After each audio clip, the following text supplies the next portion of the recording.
everybody, welcome back. This is part 2 of 2. We're still here with Jack Edwards from Minor Family Vineyards, and we're going to talk about the red wines. And unique, a Pinot. You know, when I lived in Napa back in the mid-90s, nobody was making Pinot. Well, I can't say nobody. Very few people were making Pinot. Yeah. And most of that fruit was from Carneros, which is probably only... Still pretty much that's the way it is. Yeah, it's that fog-influenced kind of area. And it's tough to sell a California Pinot in Oregon. I mean, you got all these winemakers trying to beat you up at the door, right? You know, just, okay, how dare you set foot in my spot with the California Pinot. But the wine, tell us a little bit about the this Pinot right here. So this is a very special wine for me. It's from a vineyard in Monterey, actually. So it's not from Napa Valley. Again, a vineyard that we kind of stumbled across. There was a guy working with us when we first started the winery who was from the Monterey area, and he knew a guy named Gary Pisoni, who has a very famous vineyard in the Santa Lucia Highlands, which is a very cool appellation south of Monterey Bay. So we had been really interested in making Pinot Noir. We weren't not successful in finding some good grapes in Carneros or Sonoma Coast, which we've been looking at, and he suggested that we try this vineyard from Monterey called Pisoni Vineyard, which we did and just loved, but there was so few grapes. And we talked to the owner, and he said, you know, I have another vineyard with a friend just north of here, same appellation, called Gary's Vineyard. And so we went up there and we took a look at it, and we just loved the vineyard. It was an incredible place. We had tasted some wines from that vineyard that were very elegant, really beautiful wines. So we really wanted to give it a try, and it's been a huge success for us. It's one of the great areas to grow Pinot Noir in California. I like the fact that you have used the term "stumbled upon" a few times. It's like you're out drinking, and all of a sudden, hey, I stumbled upon this thing. You know, all of a sudden, it's like the holy grail. It's not so far from the truth. I love that. Yeah. No, that's perfect. Okay, so Santa Lucia Highlands, Monterey County. Yep. There's some other people making wines from that. Again, Correct. a cooler area. Very cool area, and it gives you very elegant styles of Pinot Noir. You don't. This isn't over the top. No, and a lot of people think of California Pinot Noirs as being very dark and almost Syrah-like in some occasions. But if you look at this, it's beautiful color on that. You can see right through it. It's really beautiful color, gorgeous aromatics of big cherry and a little cola and cinnamon, and very elegant wine. It's complete it's opposite of to be a big extracted wine. Complete opposite of the wines that they make up here. You know, it's but Pinot, you don't judge Pinot by its color. Right. Exactly. Judge it by its flavor profiles. Right. You know, I've seen some really light Pinots age gracefully for years. Yeah. It's the acid in the wine, and it's the overall alcohol content, which should be a little bit lower. The 1999 vintage from this vineyard is still beautiful. I mean, they age really well. You're gonna hook me up with Gary Pisoni. Yeah. You got some. Gary, you're on my radar now. We're talking a little bit about you. All right. So, case production on this? This is generally right around 1,000 cases. All right. So very small.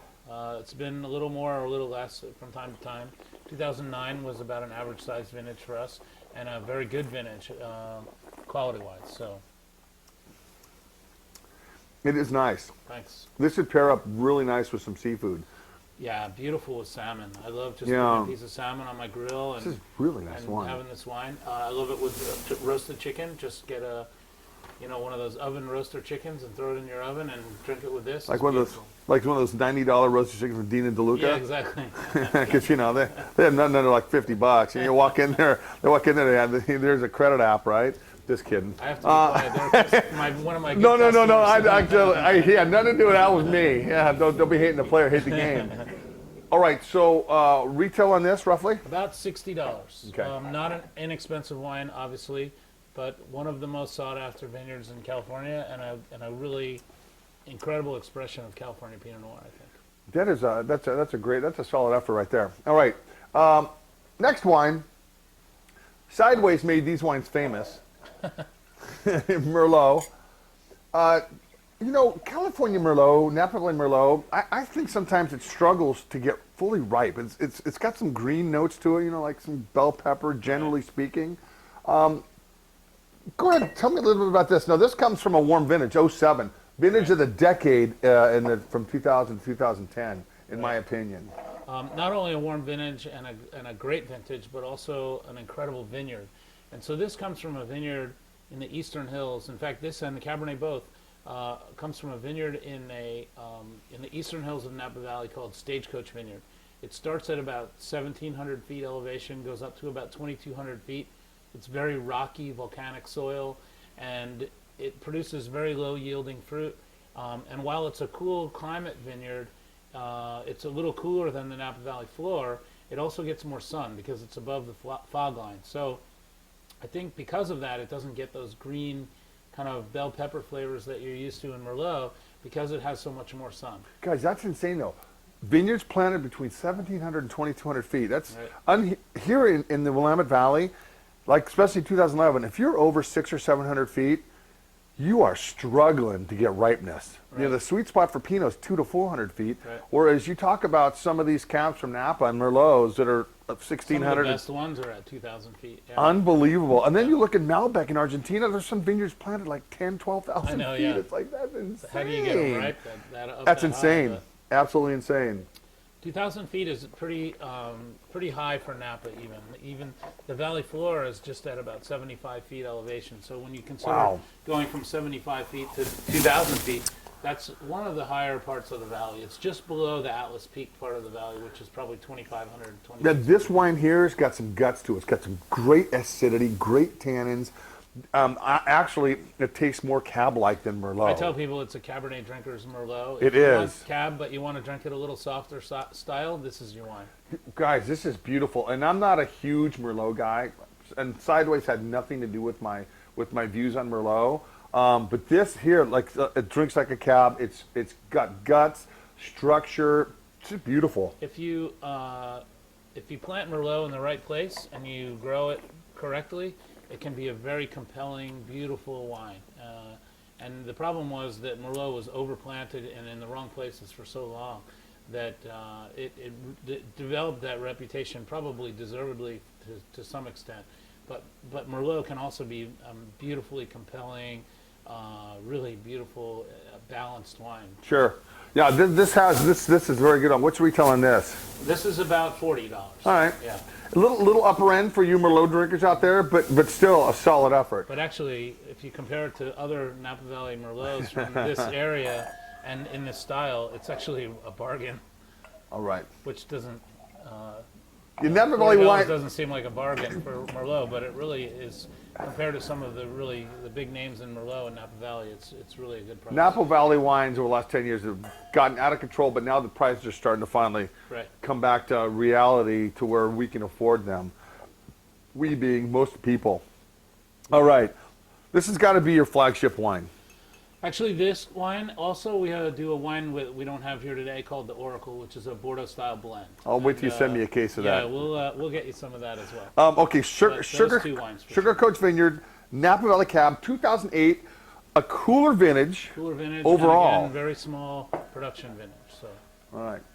and this comes from the same vineyard, Stagecoach Vineyard, and one of the great vineyards of Napa Valley for Cabernet. We're not the only ones who get grapes there. They actually have about 700 acres planted there, mostly to Bordeaux varieties, and they sell grapes to a lot of different other wineries. But we're actually the largest client, Okay. and we get quite a few of our grapes from this vineyard. It's an amazing place. Because I'm used to, when I worked at Mondavi, the Tokelon Vineyard, which is a very historic vineyard. I think what makes Tokelon very unique is all those eucalyptus trees planted down that one lane. And you know, like I know Joe Heights on his Martha's Vineyard, you could taste a little eucalyptus in that. You could taste a little bit of eucalyptus in some of the Tokelon wines, which is very unique. Right. You know, and I think that's where terroir really plays a point, and Right. just the surroundings. You know, this area is really covered in scrub, and a lot of it is herbs like sage and stuff like that. And you can get some of that, a little bit of herbalness. And get a in little this. sage on And that. it's a really good herbalness. Sometimes when you talk about Cabernet getting herbal, it's kind of green peppery and not in a pleasant way. But this has this beautiful, adds to the complexity of the wine, I think, rather than takes away from it. Very nice. You know what? It's got great tannins, Yeah. great structure. I'd lay this one down for about 5 or 6 more years. I'm not a huge fan of laying wines down for a long time, but we're Americans. We're very impatient people. I think this decanted for about 45 minutes or an hour. I think it really show what Napa Valley has to offer, and a little dustiness to it, which is just beautiful. Man, you know what, Jack? This has been wonderful, man. Thank you very much. Ryan. No, hey guys, if you're ever in Napa Valley, they're on the Silverado Trail. So if you want the road less traveled, you don't want Highway 29 bumper to bumper, hit the Silverado Trail, go up there. There's some great wineries right up there. You got to stop by Minor Family Vineyards. Anyway, guys, when we come back, who knows who we'll talk to, but it'll be somebody fun. Thanks a lot for tuning in. Thanks, Wayne. Jack, thanks a lot, man. Appreciate it.